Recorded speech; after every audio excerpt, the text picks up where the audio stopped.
नमस्कार. सुदगील संवाद आंबटगोड या चॅनलमध्ये आपणा सर्वांचे हार्दिक स्वागत. या चॅनलची निर्मितीच मुळात कल्याण डोंबिवली परिसरातील नामवंत व्यक्तींचा प्रवास आणि त्यांची वाटचाल आपणापर्यंत पोहोचवणे हा आहे. चला तर मग आजच्या या गप्पांना आपण सुरुवात करूया. सर, एवढ्या पूजा चालू आहे, सगळेजण अगदी मंत्रमुग्धपणे या पूजामध्ये एकदम तल्लीन झालेले आहेत. सर, नेमकं हा कशा पद्धतीने याच्यामध्ये या पूजेमध्ये आपल्याला सहभाग घेता येऊ शकतो? या सत्यनारायणाच्या पूजा आहेत. आज पौर्णिमा आहे आणि या पौर्णिमेच्या निमित्ताने सत्यनारायण पूजा आपल्या हिंदू धर्मामध्ये सर्व लोक करतात. आणि या सत्यनारायणाच्या पूजा जे आपले हिंदू आहेत हे करू शकतात. आम्ही आता सत्यनारायणाची पूजेची सर्व व्यवस्था आम्ही आमच्या इथं केलेली आहे. म्हणजे येताना काही आम्ही आणायचं नाही? हा, अजिबात काही आणण्याची गरज नाही. इथं फक्त येऊन आगाऊ तुम्ही सूचना आम्हाला द्यायची की आम्हाला सत्यनारायणाची पूजा या दिवशी करायची आहे. त्या पद्धतीने आम्ही सत्यनारायणाची पूजा त्यांच्या सांगण्यानुसार आम्ही करतो. या सत्यनारायणाचा 1.25 किलो आणि 1.25 पावशेर या पद्धतीने प्रसाद बनवला जातो. तुम्हाला घरनं काही आणायची गरज नाही, फक्त पूजेचा डबा किंवा काही भांड घेऊन यायचं. त्याच्यामध्ये आम्ही सत्यनारायणाचा पूजा झाल्यानंतर तुम्हाला आम्ही तो देतो. म्हणजे प्रसाद सुद्धा तुमच्याकडनंच केला जातो? इथे काही आम्हाला करायची गरज नाही. हो, फक्त आगाऊ तुम्हाला सूचना देऊन. कारण मी आता पाहतोय सर, इथे माणसाला बसायला जागा नाही, एकही चौरंग खाली नाहीये. सगळ्या पूजा अगदी झालेल्या आहेत आणि सगळे अगदी त्या मंत्रमुग्ध वातावरणामध्ये तल्लीन झालेत. पण सर, मला इथे सांगा की असं म्हणतात ते खरं आहे का, किंवा मंदिरामध्ये पूजा केल्यानंतर परमेश्वर आपल्याला फार लवकर पावतो? काय असं काय म्हणणं? सत्यनारायणाची पूजेची तुम्ही जर कथा ऐकलीत हा सर, तर या कथेमध्ये असं दिलेलं आहे की ती आपल्या घरी किंवा घरामध्ये जर आपल्याला ते शक्य नसेल तर ही पूजा देवालयात करावी. त्या ह्यानी लोकांच्या आग्रहानुसार आम्ही सत्यनारायणाच्या पूजेची ही व्यवस्था, एक संपूर्ण पूजा मंडप तयार आहे. इथं सत्यनारायणाची पूजा तसेच महापूजा ही आम्ही करतो. पण मग इथे सर असं काय आहे का की बाबा कोणी करावी पूजा किंवा काय? जो मनुष्य सत्यनारायणाला मानतो, त्याचा विश्वास आहे, त्यांनी आम्हाला सांगितल्यावरती त्या दिवशी त्याचं बुकिंग इथं केलं जातं. एकादशीच्या दिवशी पूजा करत नाहीत, कारण का विष्णूला हा उपवासाचा दिवस आहे आणि हा विष्णूचाही दिवस आहे. बरोबर. त्यामुळे बहुतेक लोक उपवास करतात, त्या दिवशी तीर्थ घेतल्यानंतर उपवास मोडतो. त्यामुळे त्या दिवशी शक्यतो कोणी पूजा करत नाहीत. बरोबर. म्हणजे तुम्ही सर्व काय म्हणतात आपण शास्त्रोक्त पद्धतीने सगळा विचार करून पूजेचं आयोजन केलं जातं. आणि मला हेही दिसून येते सर की इथे ब्राह्मण वगैरे सगळे जे गुरुजी आहेत हे सुद्धा प्रत्यक्ष स्वतः गुरुजी मंत्र सांगतायत, सगळ्या गोष्टी म्हणतात. म्हणजे ही कॅसेट बिसेट लावून जी पूजा चालते तसं काही नाही. सर्व इथं गुरुजी आहेत. गुरुजी सगळे सत्यनारायणाच्या पूजेमध्ये पारंगत आहेत, इतरही धार्मिक बाबतीमध्ये पारंगत आहेत. तर हे गुरुजी सर्वांना मदत करतात आणि त्याचबरोबर मार्गदर्शनही करतात. या इथं लोक येतात, लग्न झालेली कुटुंब येतात किंवा लग्न करण्यासाठी सुद्धा संकल्प करतात. अशा पद्धतीने इथं लग्न झालेले नवस पूर्ण करण्याकरता येतात.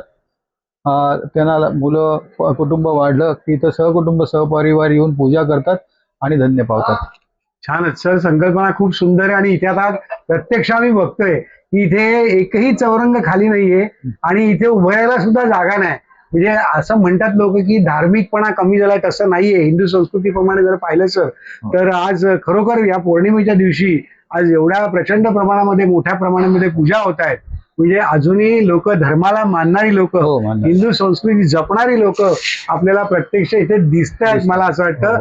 आणि खरोखर ही अभिमानाची गोष्ट आहे. आणि सगळ्यात महत्वाचं म्हणजे आपलं संस्थान या सगळ्या गोष्टी सुद्धा जपतायत आणि याला सगळ्या गोष्टीला तुम्ही प्राधान्य देतायत. हे खरोखर सर कौतुकाची गोष्ट आहे.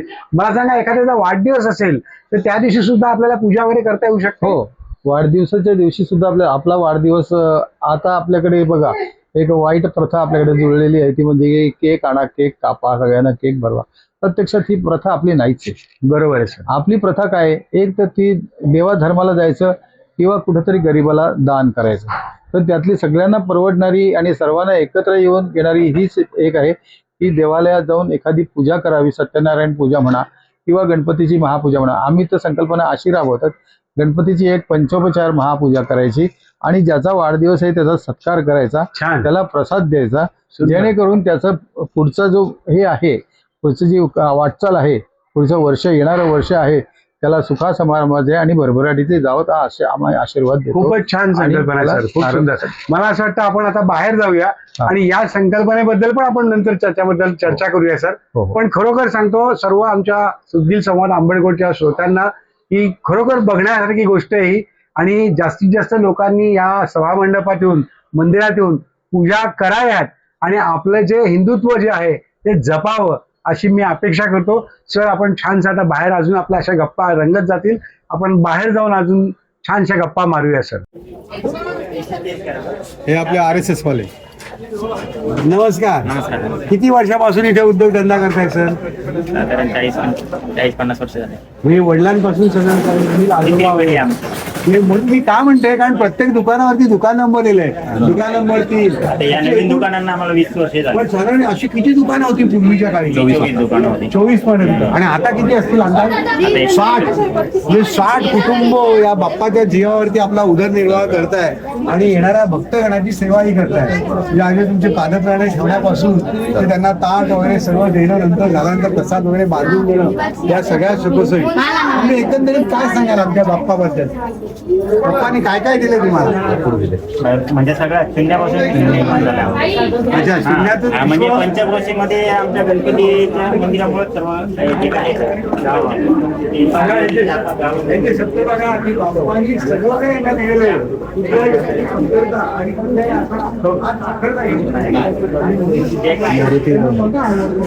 लोकांची सेवा आहे, त्यामुळे आमच्या लोक देत आहेत, धार्मिक लोक देत आहेत, म्हणजे वर्षभर देत आहेत. त्यांची सुद्धा सेवा तुम्ही मनापासून करताय. त्यामुळे त्याला वेळेचं बंधन असं काही नाहीये. छान वाटतं सर आपल्याला बोलून. Very nice. हे बघा आणखीन एक जुने ग्रस्त आहेत. सर आपलं नाव काय सांगा? देवेंद्र गजानन किस्मत. किस्मतराव. मग तुम्ही सर इथे टिटवाळ्यातलेच आहात? हा, इथले मूळ रहिवासी. हे किती वर्षापासून सर तुमचं दुकान आहे? म्हणजे हे दुकान नवीन असलं तरी कोणी सुरू केलं? वडील पायरी बसायचे 5 नारळी. अच्छा. वडील आणि काका. आज 5 नारळाचं एवढं मोठं दुकान झालेलं आहे आणि ते तुम्ही संगोपनीय वाढवलंय. ते महत्वाचं. काय म्हणाल तुम्ही आमच्या बाप्पाच्या कृपेने? सगळं व्यवस्थित होते बाप्पाच्या कृपेने गव्हर्नमेंटची मिळाली. या बात आहे सर. खूप छान वाटलं सर आपल्याला भेटून. Very nice, very nice. नाही सर, थँक्यू. बघा काय मजा आहे. म्हणजे येणाऱ्या भक्तगणांसाठी खाण्यापिण्याची रेलचेल आहे, बाकी सोयी सुविधा आहे. आपल्याला योगेशजींनी सांगितल्याप्रमाणे तुम्ही धार्मिक विधी जे आहेत, आपले सत्यनारायणची पूजा, अभिषेक वगैरे या सगळ्या गोष्टी त्यांनी आपल्यासाठी खुल्या ठेवलेल्या आहेत. फक्त लहान मुलांसाठी काय असा माझा प्रश्न त्यांना होता, तितक्यात मला योगेशजींनी आणि सर आपलं नाव सांगा? ज्ञानेश्वर काळण सरांनी बघितलं आणि सांगितलं, सर बसा आमच्या बोटीमध्ये. आणि बघा बोटिंगची पण इथे व्यवस्था दिलेली आहे. तुम्हाला आणखीन एक सांगायला आवडेल मला की लहान मुलांसाठी इथे बोटिंग आहेच आहे. प्लस ज्ञानेशजी मला सांगा, तुम्ही इथे काय काय सेफ्टीच्या गोष्टी वापरल्या?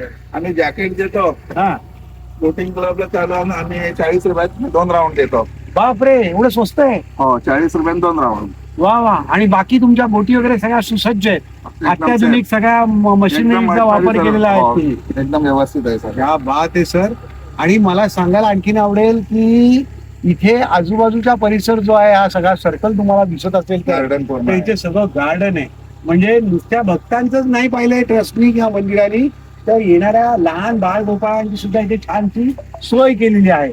म्हणजे एक दिवसाची जर पिकनिक केली तर मला असं वाटतं सर वेळ कमी पडेल अख्खा दिवसात, बरोबर ना? इथे बरोबर. फिरणं, मजा करणं वगैरे खरोखर सुंदर आहे. आणि जर आपल्याला दिसत असेल तर बघा, यांनी इथे म्हणजे तळ्याची सुद्धा चांगल्या पद्धतीने निगा ठेवलेली आहे.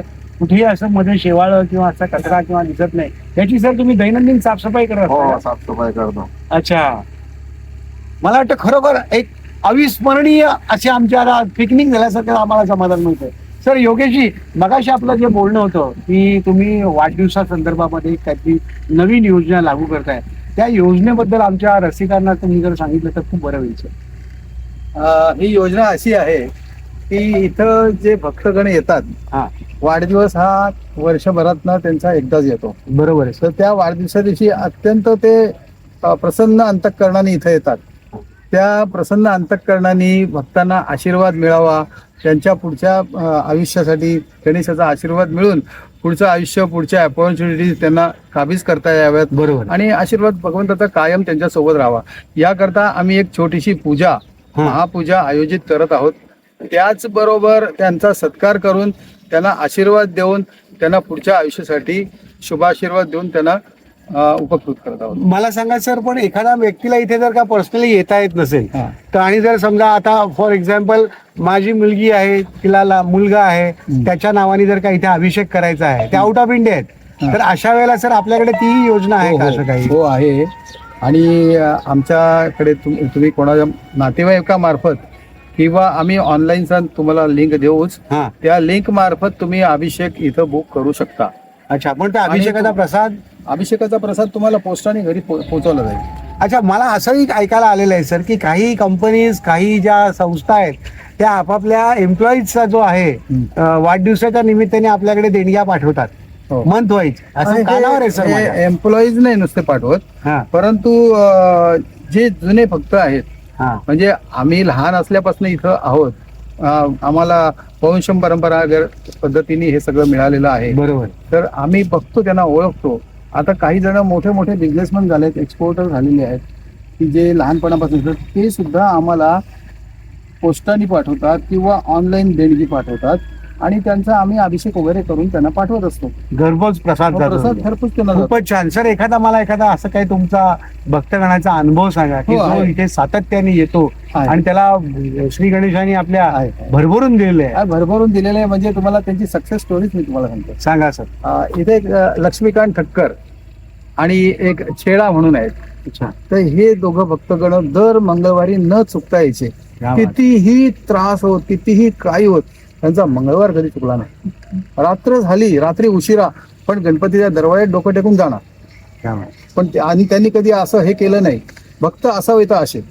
त्यांनी गणपतीला नेहमीच मानलेलं आहे. लहानपणापासून, म्हणजे माझ्या लहानपणापासून मी बघतोय, कधीही कधी कधी गर्दी असली की त्यांना बोलतो, अरे गर्दी आहे, लवकर जाय करा, पण ते फक्त नमस्कार करतात. तर ही सर्व गणपतीची इच्छा आहे म्हणजे असं म्हणतात. गणपती पण भुकेला फक्त भक्तीचा भुकेलेला तुम्हाला आहे. गंमत सांगतो, एक छोटासा ठेला मुंबईमध्ये असलेला, आज ती माणसं एक्सपोर्टर, बाहेर त्यांचे, क्या बात. भारताच्या बाहेर त्यांचे उद्योग व्यवसाय आहेत. त्यांच्या मुलांनी खूप हे केलेलं आहे. हे सर्व ते म्हणतात गणपतीच्या आशीर्वादानेच झालं. छान. ते आज तक आहे.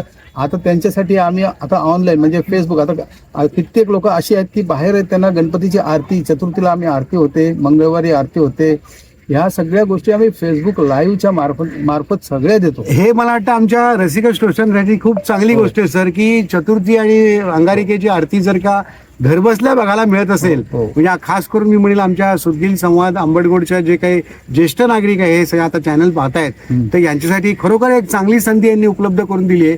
ती म्हणजे लाईव्ह आरती तुम्हाला पाहायला मिळते. म्हणजे परमेश्वराच्या गाभाऱ्यात उभ्या असल्याचं तुम्हाला एक समाधान प्राप्त होतं. अगदी फेसबुक लाईव्ह वरनं संपूर्ण वर्ल्ड वाईड ही आरती दिसते. सर, आतापर्यंत मला सांगा, इथे आपल्याकडे असं म्हटलं जातं की अनेक राजकारणी लोक, अनेक उद्योजक, अनेक फिल्म फेअर मधली माणसं, हे देखील इथं दर्शनाला येत असतात सातत्याने. फिल्म सिटी मधली बहुतेक भरपूर लोकांनी इथं गणपतीचं दर्शन घेतलेलं आहे. त्याच्यामध्ये तुमचे अमिताभ बच्चन हे सुद्धा बापरे. येऊन गेले. त्याच्यानंतर तुमचे सुनील शेट्टी किंवा ऐश्वर्या रॉय, हे असे मोठमोठे दिग्गज लोक इथे येऊन गेलेले आहेत. नाटककार सुद्धा येऊन गेलेले आहेत. मोठी मोठी लोक, इव्हन पंचांग करते, आपले दाते पंचांग करते, ते सुद्धा येतात. काल निर्णयवाले ते सुद्धा इथे येतात. म्हणजे ही सर्व लोक येतात. आणि प्रामुख्याने आपले पारावरती तुम्ही शमीच्या झाडाचं शूटिंग केलंय ना, केले सर. हा. पहाटेच्या वेळेस इथं काही भक्तगण येतात. त्यांचा असा विश्वास आहे की त्या शमीच्या झाडाखाली बसून प्रार्थना केली तर ती फळते. वा वा. तर त्यामुळे ते खूपच छान. सगळे सकाळी पहाटे येतात. काही नाही, फक्त जप करतात. त्यांना जे जमतं ते करतात. वा वा, छान. आणि स्वतःचं जे काय आहे बोलायचं आहे ते त्या ठिकाणी बोलतात. सर, मला आता एक सांगा, शेवटी जाता जाता एवढंच सांगतोय मी की तुम्हाला आम्ही संपूर्ण हे परिसर फिरलो, आमचा यांच्याशी सुद्धा छान परिचय झाला, पण मला एवढंच म्हणायचं की तुम्ही भक्तगणांसाठी सगळ्यात चांगल्या सोयी केलेल्या आहेत सर. म्हणजे लहान मुलांचा देखील विचार केलेला आहे, त्यांच्या खाण्यापिण्याचा विचार केला आहे. सदर एक गोष्ट तुम्हाला मी सांगू इच्छितो. हा सदर हा तलाव आणि तलावाचा जो परिसर आहे, हा सर, म्हणजे हे शॉपिंगचा परिसर, हे सगळं, हे सर्व KDMC आणि गणपती मंदिर यांच्या संयुक्त कामगिरीने झालेलं आहे. म्हणजे शासनाचा देखील याच्यामध्ये वाटा आहे, सहभाग सुद्धा आहे. वा वा, अजून काय पाहिजे. पण मला आता एवढंच म्हणायचं सर जाता जाता की मंदिराच्या ट्रस्टच्या माध्यमातून, म्हणजे मगाशी मी जाणून बुजून लोकांच्या पण प्रतिक्रिया घेतल्या तुमच्या हार फुलवाल्यांच्या. त्यांनी सांगितलं की आमचं जे उदरनिर्वाह चालला आहे या मंदिरामुळे, या गणपती बाप्पामुळे चालला आहे. मग ते रिक्षावाले असतील, टांगेवाले असतील किंवा आणखीन कोणी ठेलेवाले असतील. पण मला एवढंच म्हणायचं की तुमच्या भविष्यातल्या सर अजून योजना काय आहेत, ज्या भक्तगणांसाठी आहेत किंवा ह्या शहरासाठी आहेत, काही योजना तुम्ही आखलेल्या आहेत का भविष्यात? आता दुसरी महत्त्वाचं म्हणजे आता आपण बघितलं, आपण येताना जेव्हा मंदिरातनं बाहेर पडतो तो रस्ता आहे हा अरुंद आहे, बरोबर. तर तो रस्ता रुंदीकरण करून लोकांना जाण्या येण्यासाठी मोकळीक राहावी या संदर्भात आपण कल्याण डोंबिवली महानगरपालिकेकडे प्रयत्न करणार आहोत. अच्छा, तुमची शाळा पण आहे असं काहीतरी आमच्या हो, कानावर आम्ही शाळा सुद्धा आम्ही डोनेट केलेलं आहे शाळेला. अच्छा शाळा गणपती गणेश विद्यालय म्हणून असं आहे. अच्छा तिथल्या शिक्षकांचे पगार वगैरे जेव्हा सुरुवातीला त्यांना कोणीच काही हे देत नव्हतं ग्रँड मिळायच्या आधीपर्यंत, तर गणपती मंदिराने ही शाळा चालवली. अरे वा, छानच अभिमानाची आणि गोष्ट आहे. संपूर्ण त्यांचा विद्यासारख्या पगार, क्षेत्रामध्ये सुद्धा त्यांचा ट्रस्टनी काम पगार केलं. खर्च वगैरे सर्व गणपती मंदिराने दिला. जेव्हा ग्रँड त्यांना मिळाली तेव्हा त्यांनी आम्हाला त्या शाळेमध्ये म्हणजे सुरुवातीपासूनच आम्हाला एक पद दिलेलं होतं, काही पदं दिलेली होती. ती पदं आणि आम्ही ते सांभाळत आहोत.